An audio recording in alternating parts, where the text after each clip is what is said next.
bring it up to your boss, bring it up to your manager, saying, hey, this guy is defaming me. He's ruining my reputation, and what things he's saying about me are not true. But it turns out that this guy who's hurting you happens to be a relative of the boss, and guess what? It's not going to work. In fact, it can make it worse. Sometimes the system itself is rigged against you, and injustice prevails. We can't realistically always take the high road, even though we should. So what do we do about this? In the meantime, we don't have the end justice of God coming on us yet. To quote Reverend Fred Rogers, some of you may know him as Mr. Rogers. He has a great question in the song of his. It's called, what do you do with the mad that you feel? What do you do with the mad that you feel? For one, like I mentioned last week, ask for help. Ask the Holy Spirit to help us.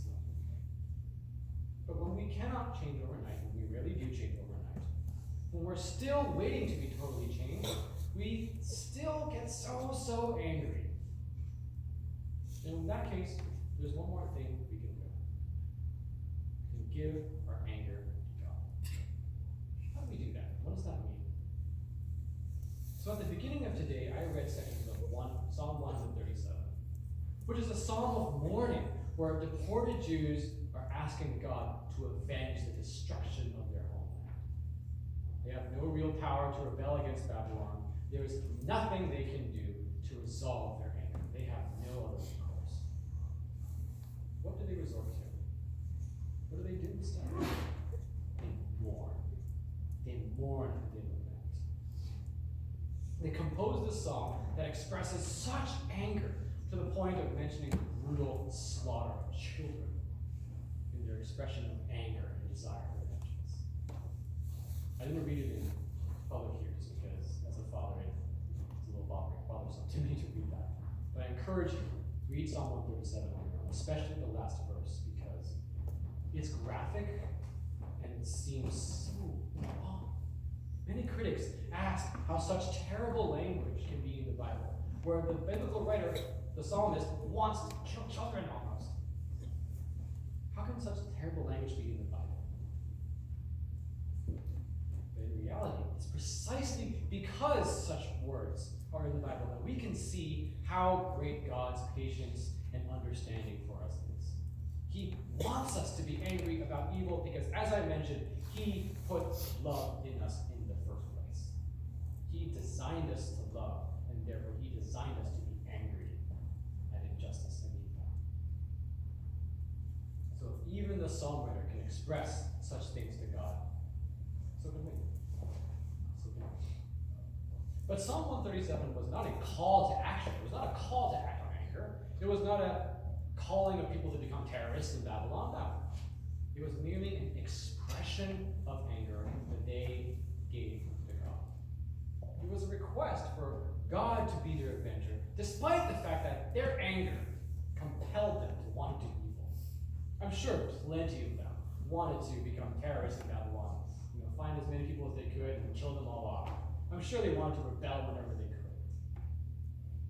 But the writer understood from Deuteronomy 32:35 that vengeance belongs to the Lord. God says, I will revenge. And even though the anger was so overwhelming, still the psalmist asked God to grant justice on his behalf. After all, whenever evil is victorious in this world, evil is first and foremost an offense against God. Not us. It's an offense against God.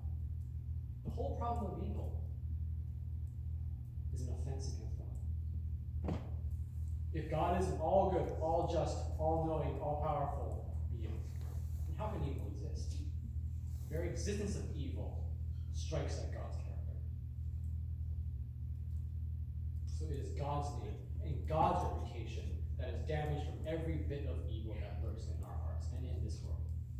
And even then, God does not immediately incinerate us because He is slow to anger and abounding in steadfast love. Of course, we suffer from evil. Sometimes we suffer from evil because of our own doing. But sometimes we also suffer without cause.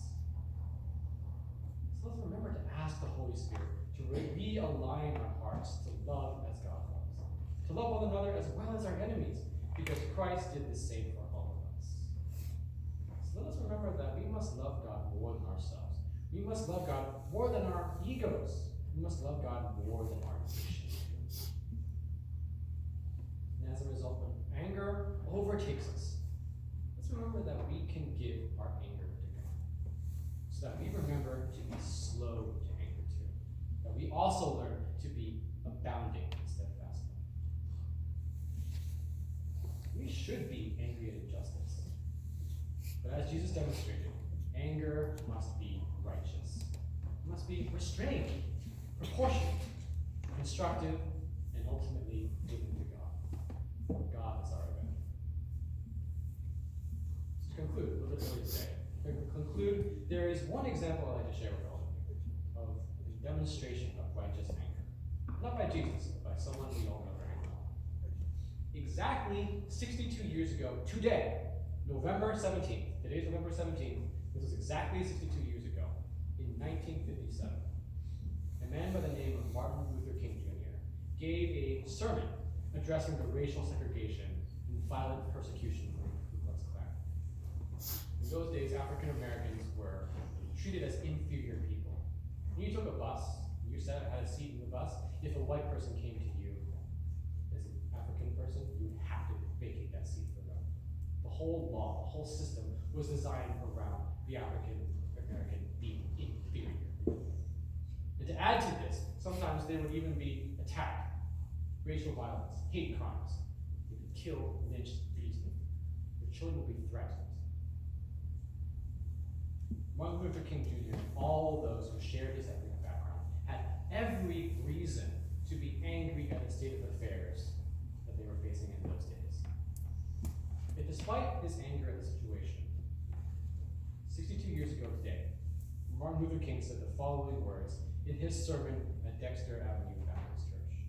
He says, "To our most bitter opponents, we say, we shall match your capacity to inflict suffering by our capacity to endure suffering. We shall meet your physical force with soul force.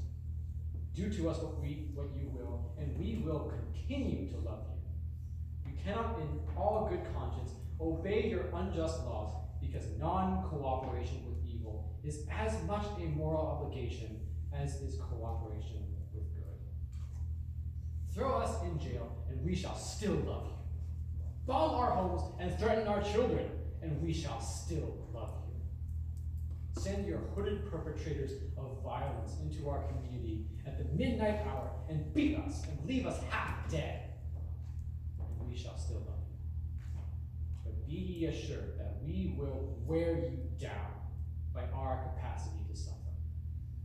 One day we shall win freedom, but not only for ourselves. We shall so appeal to your heart and conscience that we shall win you in the process, and our victory will be a double victory." This is from the sermon, Loving Your Enemies, exactly 62 years ago today. So remember anger. Do not ignore or simply suppress it, because anger is rooted in love. Love. And if you love, you will be angry. You should be angry. If you love good, then of course you shall dislike evil. You shall be angry. If you love justice, you should and you will be angry at injustice. So remember anger. Don't ignore or simply suppress it, but instead recognize what you love and how much you love it. And finally, in your anger, do not sin. Give the anger to God. This is especially helpful when there's no other recourse, when there's nothing else we can do constructively, when the anger is so overwhelming, so overtaking, that we cannot do anything else. That is especially when we should give the anger to God. He is the God.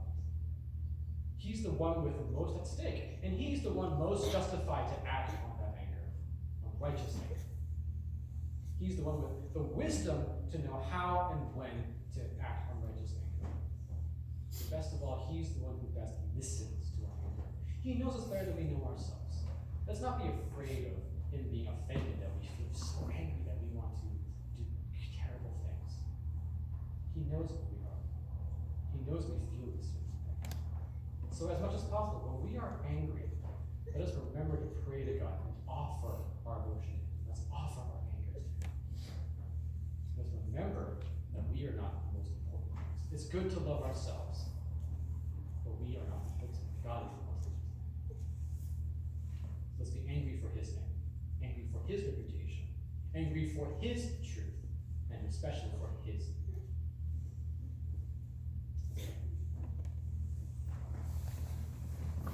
Lord, there is so much we can be